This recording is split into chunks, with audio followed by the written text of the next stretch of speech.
Court अगर निष्पक्ष होता तो आप खुद बताइए कि भारत के चीफ ऑफ जस्टिस ये किस तरह कहते कि भारत का संविधान खतरे में है। वो शिवलिंग नहीं है, वो फव्वारे का टूटा हुआ एक हिस्सा है जिसको ये लोग कुछ नारंगी संतरे जो हैं कूद कूद के उत्पाद मचा रहे हैं और बाबा मिल गए करके बावले कहीं के अफीम खाकर झूम रहे हैं। अगर आपकी मस्जिद बैक टू बैक इसी तरह शहीद करी जाती है, कभी शिव के नाम पर, कभी आप ये देखिए कि राम के नाम पर, कभी विष्णु के नाम पर, तो क्या कोई भी नहीं बोलेगा? अगर कोई बोलेगा तो आप फौरन कहेंगे उसको भड़का रहे हैं। मुस्लिम समाज ने आपको एमएलए बनाया, मुस्लिम समाज के वो 36 एमएलए जो सोए पड़े हैं, मुझे तो लग रहा है कि वो मर चुके हैं। उन पर फातिहा पढ़ देनी चाहिए और दुआ करनी चाहिए कि अल्लाह ताला इनको जहन्नुम में आला मकाम अदा करे। इनका आका अखिलेश तो ट्वीट कर रहा है ज्ञानवापी पे, तो ये क्यों नहीं कर रहे? अगरचे बुत हैं जमाअत की आस्तीनों में, मुझे है हुक्म अज़ां ला इलाहा इल्लल्लाह।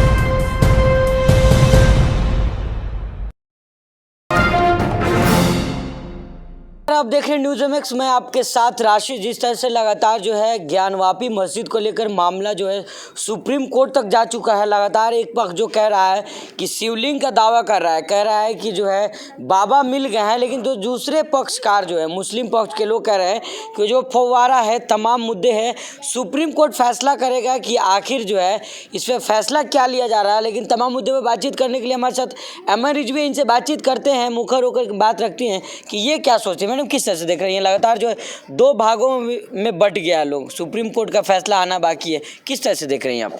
पहले तो मैं अपने बात का आगाज़ यहीं से करूँगी।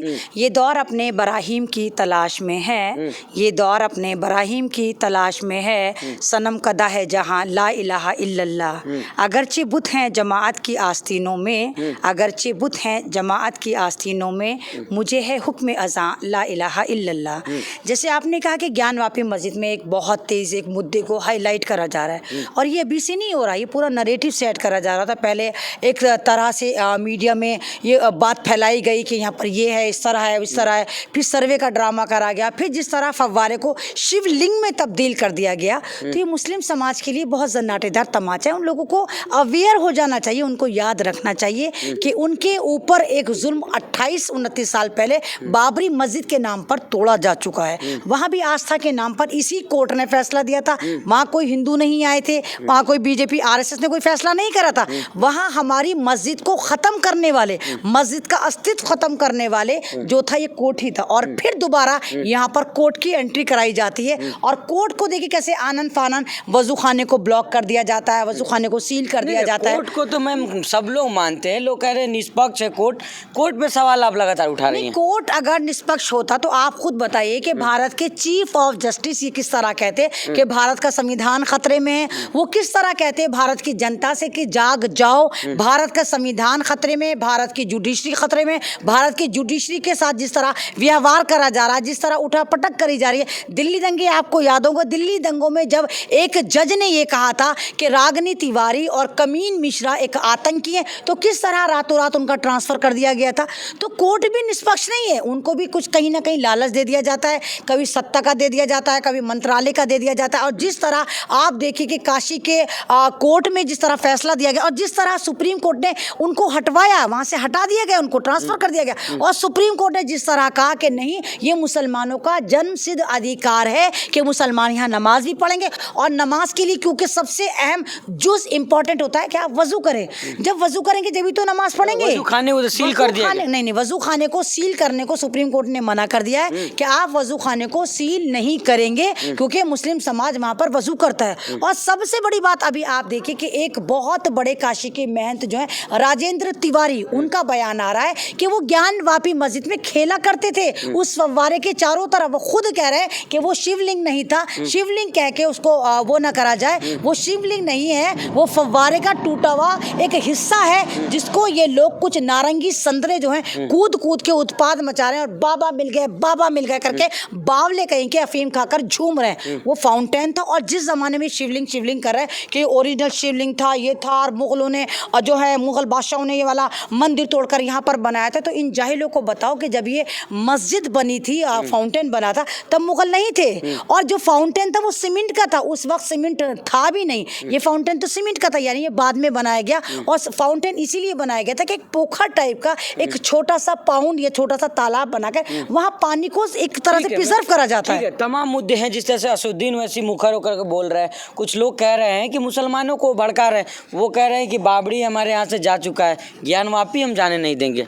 पहले तो आप ये बताइए कि मुसलमान का मतलब क्या होता है। मुसलमान का मतलब मुसल्ले ईमान, जो अल्लाह ताला पर यकीन रखे, जो कलमा पर यकीन रखे, जो कलाम पाक पर यकीन रखे, जो तमाम की तमाम हदीसों पर यकीन रखे। जब आप इन तमाम चीज़ों पर यकीन रखते हो तो मस्जिद के अस्तित्व पर भी आप यकीन रखते हो। अगर आपकी मस्जिद बैक टू बैक इसी तरह शहीद करी जाती हैं, कभी शिव के नाम पर, कभी आप ये देखिए कि राम के नाम पर, कभी विष्णु के नाम पर, तो क्या कोई भी नहीं बोलेगा? अगर कोई बोलेगा तो आप फ़ौरन के फ़ौरन कहेंगे उसको भड़का रहे हैं कि कहीं पर तो आप एग्री हो जाइए। चलिए, यहाँ पे ये पॉलिटिकल स्टंट नहीं था। अगर वैसी साहब ये वाला बयान देते हैं तो ये कोई पॉलिटिकल एजेंडा तो था नहीं कि उनकी पार्टी को कोई फ़ायदा हो रहा है, कहीं पर इलेक्शन है।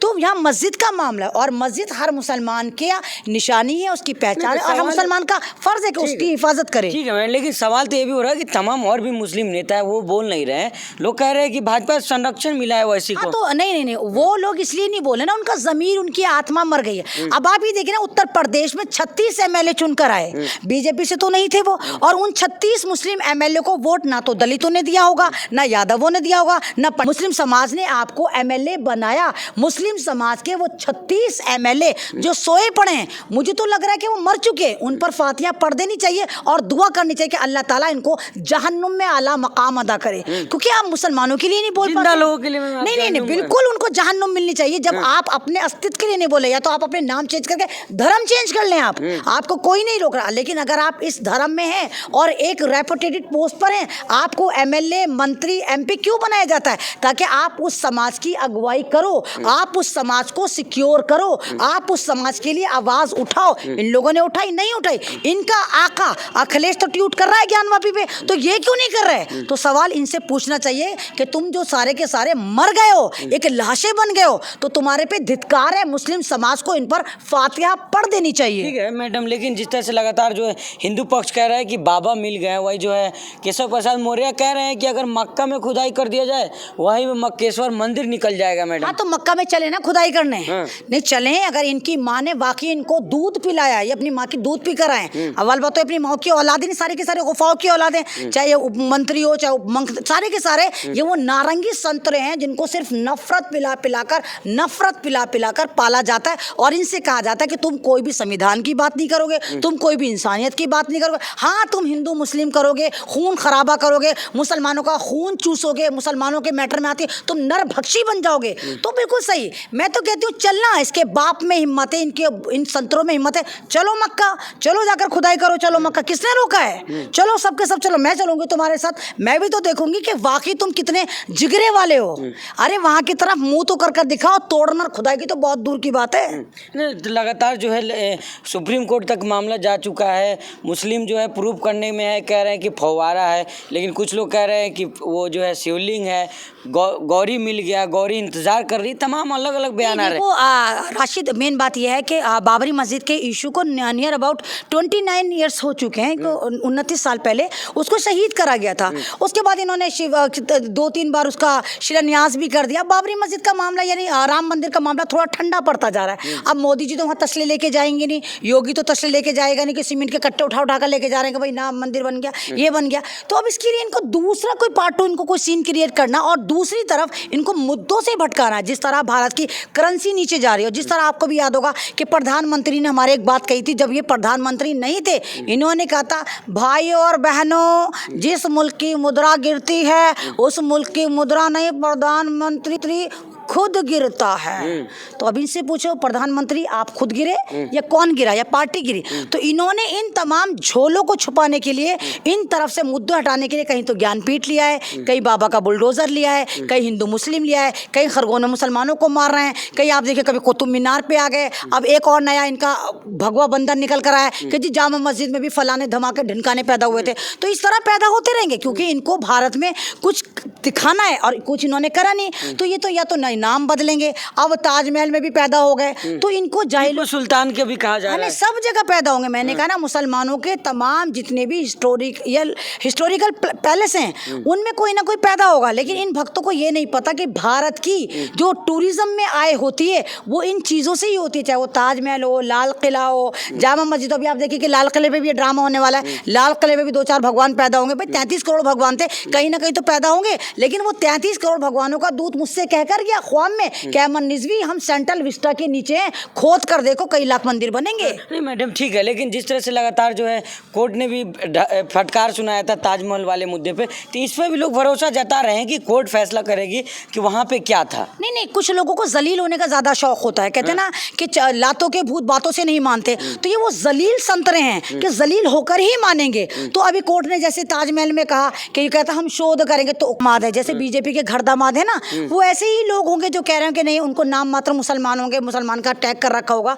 नहीं तो एक बात बताइए ना कि हर मस्जिद से इनको क्या इशू? हर मस्जिद में कहीं ना कहीं कुछ ना कुछ पैदा करवा देते हैं। और ये मुगलों को जिस तरह गाली देते हैं कि मुगल लूट कर चले गए, मुगल बर्बाद कर चले गए, मुगल तो यही मर खप कर गए थे। हिस्ट्री पढ़ो तो सही, हिस्ट्री पढ़ेंगे भी कैसे? इनके बापों ने हिस्ट्री सारी चेंज कर दी। मुसलमान ये कह रहे हैं ना कि वहाँ पे जो है मंदिर थी, मुगलों ने उसको ध्वस्त कर दिया। कुछ मुसलमान कह रहे हैं वो कुछ मुसलमान सारे के सारे वो सत्ता के लोभी होंगे, उनको सत्ता का लालच होगा, वो बीजेपी के चप्पल चाटने वाले होंगे, वो नागपुर से रिश्वत लेने वाले होंगे, वसीफे बंधे हुए होंगे।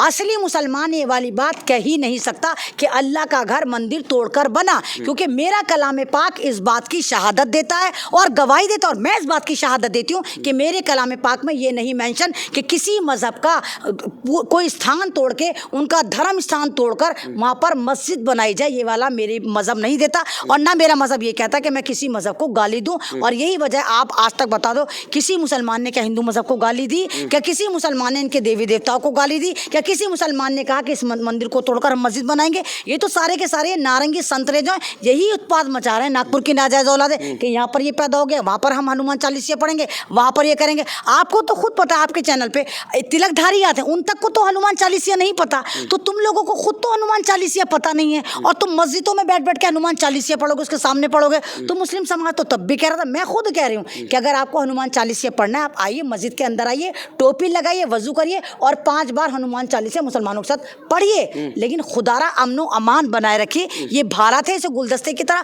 रहने दीजिए। यहाँ संविधान चलता है, लोकतंत्र चलता है, दुनिया का सबसे बड़ा लोकतंत्र देश भारत कहलाता है। यहाँ की डेमोक्रेसी को चकनाचूर मत कीजिए। मजहब की आड़ में, गाय गोबर, तीर त्रिशूल की तलवार की आड़ में आप इसको, सभ्यता को खंड खंड मत कीजिए। बहुत शुक्रिया हमसे बात। शुक्रिया। तो ये थी हमारे साथ अमन रिजवी, जो तमाम मुद्दे बातचीत करी थी, जिस तरह से लगातार कह रही हैं कि जो है देश में जो है एक तरह का विवाद फैला जा रहा है। पहले जो है अजान को लेकर मुद्दा तमाम गरमाई हुई थी, उसके बाद जो है लगातार जो है एक पक्ष कह रहा है कि शिवलिंग थी, दूसरे पक्ष कह रहा है कि नहीं जो फव्वारा है। तमाम मुद्दे हैं, मामला जो है कोर्ट तक पहुँचा है और कोर्ट फैसला करेगी कि किसके हक में फैसला जाता है। बाकी जो अलग अलग लोगों की प्रतिक्रिया है, आपकी क्या प्रतिक्रिया है, कॉमेंट बॉक्स में ज़रूर लिखें। जब तक के लिए धन्यवाद।